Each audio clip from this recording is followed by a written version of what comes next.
our new series here at Checker Flag Sim Sports, taking our stock Mazda Rx8, which we purchased 7 whole years ago. We have learnt so much as we have upgraded several components in hopes that one day we'll be able to enter the real world of motorsport, from air intakes, suspension, subframe and more. It's taken us a long time to get here, but finally, in 2021, we can say that this is our road to the racetrack. Enjoy.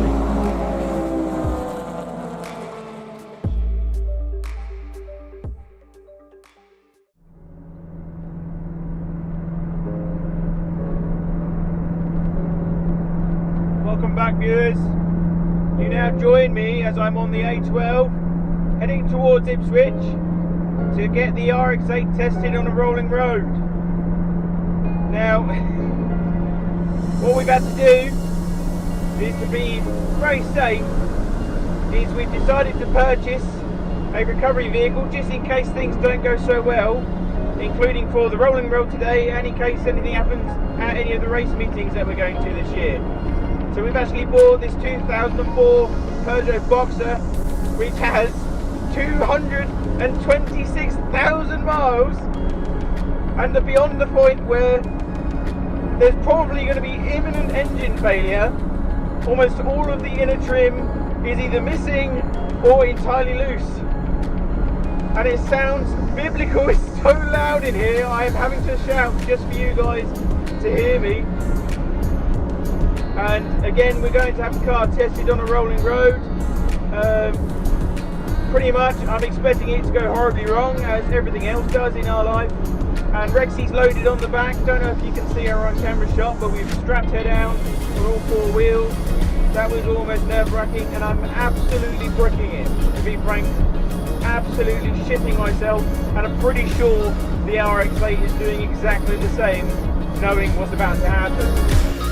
Driving towards Ipswich was certainly an experience for me. I've never driven a recovery truck in my entire life. And it was the first time I've driven the track, especially this long a distance. And as I was going to find out myself, the roads in Essex were absolutely terrible. The roads in Essex are extremely fucking bumpy. This is the most nerve-wracking journey I've ever done in my life. The sat-nav just turned off. The ignition, the cigarette lighter is shaken loose. It keeps turning on and off. There we go, we fixed it. Now, with my spine and backside completely destroyed by the roads of Essex, we finally arrived at Mini Challenge, which is where we had to take the car in order to get tested for the championship. So we parked up, took the straps off, rolled the car off the back end, not before starting her up and giving her a nice little punch of life. So, ignition, or power, ignition, and here we go.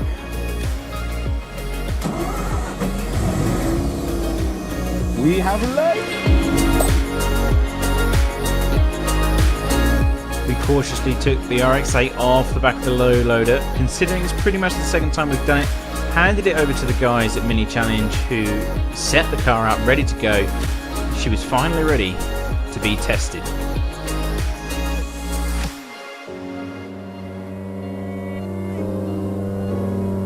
Now, before she is let loose, they have to warm up the gearbox and make sure that she is running smoothly.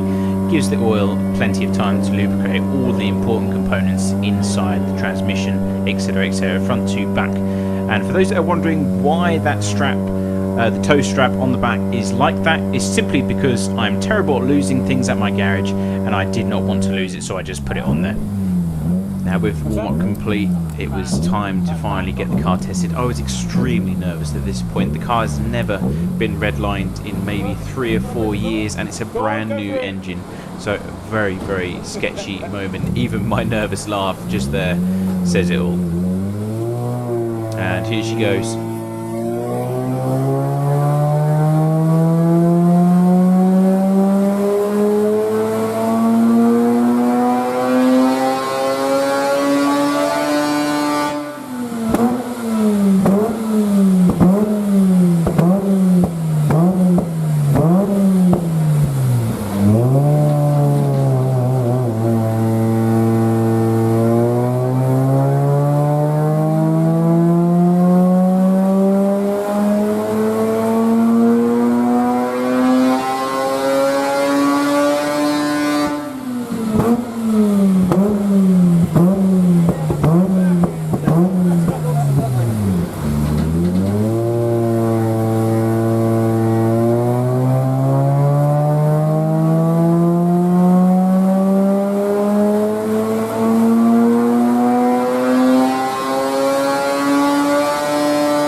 Are we on fire? No, not on fire, your bumper is melting though. Oh, that's fine. It's expendable. And you've got coolant coming out. Oh! Yeah, it's coolant. Coolant's coming out. Coolant.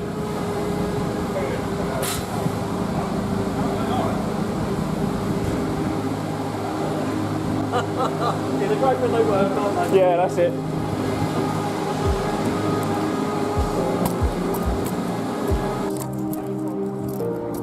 So we have a coolant leak, which came from the overflow tank, which is actually in the front of the car. There's an escape hose on the front, and it came pouring out of there and went all over the air intake, which is located in the front grille. So, but we got 3 runs. We got 3 runs. I guess those are the stats. 155, 148 horsepower.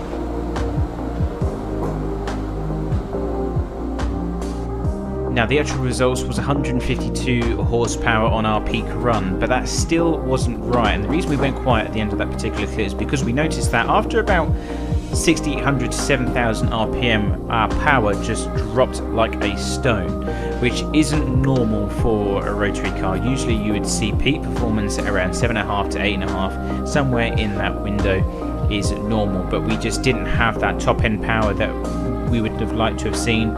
So we know we had some work to do already with the cooling system, you know, something wrong with maybe the radiator cap, maybe we've got a leaking system somewhere after it heats up, for example. We just did not know, and now on top of that we know that the engine isn't at peak performance. That could be anything from spark plugs, ignition coils, you know, air intake, maybe it's not breathing enough. There's so many problems that it could be down to, and that left me with far more questions than answers coming out of this particular dyno test, unfortunately, before we go to Brands Hatch next month.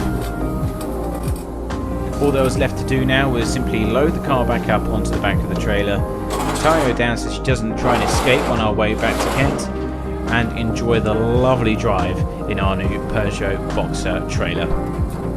Thanks for watching, guys. If you did enjoy, don't forget to give us a thumbs up, hit that bell for notifications, and subscribe for more. Thanks very much.